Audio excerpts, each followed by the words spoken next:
आप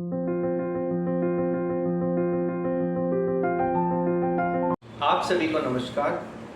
मेरे चैनल में आपका स्वागत है। आज मैं बात करूंगा गर्दन की एक्सरसाइज की। मैंने कई लोगों को अक्सर देखा है कि गर्दन की जो एक्सरसाइज करते हैं या तो बहुत फास्ट करते हैं या बहुत अनकॉन्शियस लेवल पे करते हैं। उनको पता भी नहीं कि अपन को गर्दन को किस तरह मूव करना है, किस तरह करना है। बस उनको पता है up and down, right and left और रोटेशन, इतना ही पता है। आज मैं आपको बहुत बारीकी से वो तरीके से गर्दन की एक्सरसाइज बताऊंगा। इस वीडियो में अपन इसी की बात करेंगे। आप पूरा एंड तक इस वीडियो को देखें।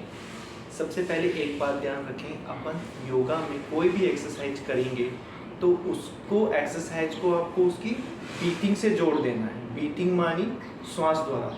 जो भी आप एक्सरसाइज करोगे, अगर आप उसको श्वास द्वारा छोड़ दोगे या श्वास द्वारा उसको करोगे तो उसके जितने भी बेनिफिट है, फ़ायदे हैं, वो बहुत सारे और अच्छे तरीके से मिलेंगे। चलो चले आते हैं अपन गर्दन की एक्सरसाइज में। अपन दो तरीके से सांसों का यूज कर सकते हैं। पहले स्टार्टिंग करते हैं अपन अप एंड डाउन से। किस तरह? धीरे से इनहेल,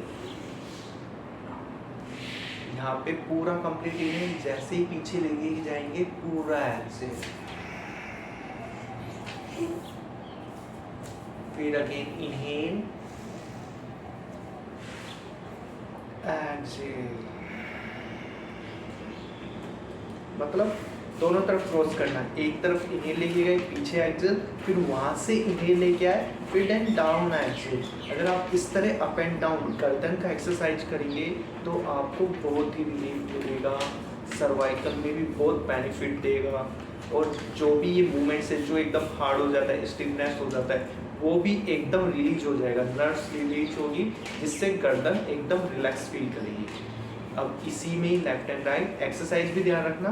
पहले अप एंड डाउन, अब अपन करेंगे left and right. Left and right के लिए इनहेल, देन एक्सहेल, फिर यहीं से इनहेल, देन एक्सहेल। ठीक है, एक तो मैंने एक्सरसाइज बताई अप एंड डाउन की और एक एक्सरसाइज बताई लेफ्ट एंड राइट की। और इसमें आपको मेन जो मैं बताना चाह रहा हूँ, अपन को ब्रीथिंग जो टेक्निक्स है वो किस तरह फॉलो करनी है। ब्रीथिंग टेक्निक्स आप जैसे जैसे फॉलो करोगे तो एक्सरसाइज में बेनिफिट भी उतना ही बढ़ता जाएगा। इसलिए प्राणायाम को बहुत हाई लेवल पे रखा गया है, एक्सरसाइज से भी हाई लेवल पे। प्राणायाम का मतलब है कि जितना अपन प्राणों का आयाम, मतलब प्राणों को और श्वासों को जितना अपन विस्तार रूप से अपन ग्रहण करेंगे उतना ही अपन को बेनिफिट मिलेगा। ठीक है। और इसमें थर्ड एक्सरसाइज में आता है साइड बेंड। साइड बेंड किस तरह? नॉर्मल इनहेल, एक्सहेल, पहले राइट तरफ, फिर यहीं से इनहेल, देन एक्सहेल। अब ये दो तरीके से होता है। किस तरह? एक हैंड्स जहाँ पे जैसे मुझे राइट तरफ बेंड करना है तो मैं अपना लेफ्ट हैंड को पीछे इस तरह रख लूँगा। ठीक है, जहाँ तक ये अप जा सकता है वहाँ तक रखा। ठीक है, फिर लंबा गहरा सांस। कभी भी सांस की जो टेक्निक्स है वो ध्यान रखें, सांस को खींचना नहीं है, सांस को सिर्फ लेना है। किस तरह? देन एक्सहेल भी बिल्कुल स्लो। और ध्यान रखना है जितना आप सांस ले रहे हो छोड़ने में उसको उतना ही ज़्यादा समय या दुगना समय लगाना है। फिर इसी तरह दूसरे हैंड से दूसरी तरफ, हैंड्स को पूरा पीछे ले गए, इनहेल, एक्सहेल। ठीक है, मैंने आपको पहले बताया up and down, left and right, और फिर बताया मैंने साइड बेंड। अब इसमें एक और एक्सरसाइज अपन ऐड कर देते हैं। क्या? रोटेशन से पहले जस्ट अपने दोनों हैंड्स के इंटरलॉक इस तरह करना है, एंटी फोर्स करना है। लेकिन इसमें ब्रीथ का जो यूज होगा वो होल्ड करके होगा। होल्ड करके किस तरह होगा? इनहेल, ब्रीथ होल्ड, फिर देन पुश करना है पीछे और गर्दन से आगे की तरफ पुश करना है। देन ओनली मन में काउंट 1 2 3 4 5। बिल्कुल रिलैक्स तरीके से ब्रीथ आउट। देन अब इसमें दूसरा जो एक्सरसाइज है वो पीछे की तरफ से इंटरलॉक, देन पीछे की तरफ से पूरा सर से प्रेशर, ब्रीथ होल्ड करके inhale, Then breathe, hold. Yes, start. 1, 2, 3, 4, 5. Relax.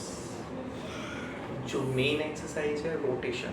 Rotation ज़्यादातर जिनको चक्कर आते हैं, जिनका माइग्रेन है, उनको सावधानी से करना चाहिए। अगर वो ब्रीथिंग को लेके तरीके से करेंगे तो उनको कोई दिक्कत नहीं होगा। अगर नॉर्मल रोटेशन करेंगे तो उनको चक्कर आना, माइग्रेन होना, ये नॉर्मल बात है।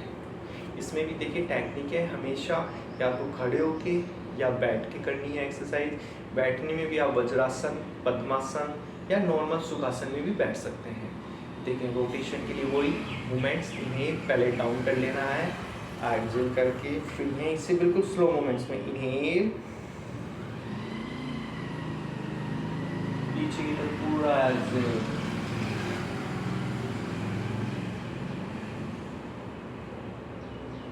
जैसे जहाँ से स्टार्ट किया था वहाँ पहुँचेंगे, वापस से इन्हेल,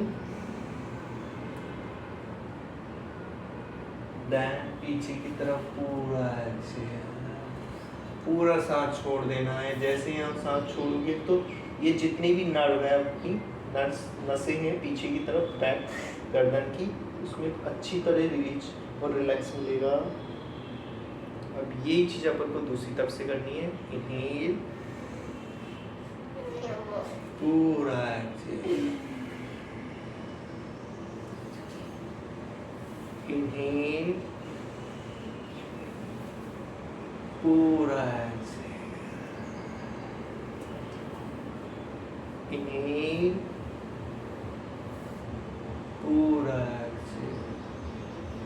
और ये ध्यान रखना है, नेक मूवमेंट्स करते वक्त आप अपना अगर आइज क्लोज रखते हैं तो पूरा बेनिफिट मिलेगा। आपका पूरा ध्यान आपकी गर्दन पे ही रहेगा और आपका पूरा ध्यान आपकी सांसों पे ही रखना है। सांसों को, जो आपकी एक्टिविटी है, जो फिजिकल एक्टिविटी, जो एक्सरसाइज की है, उसको भी साथ लेके चलोगे जो मैंने बताया, तो बेनिफिट बहुत मिलेंगे। ठीक है, आज के लिए सिर्फ गर्दन की एक्सरसाइज का ही था। आगे आगे मैं काफ़ी एक्सरसाइज डालता रहूँगा। चैनल को सब्सक्राइब करें, लाइक करें। नमस्कार।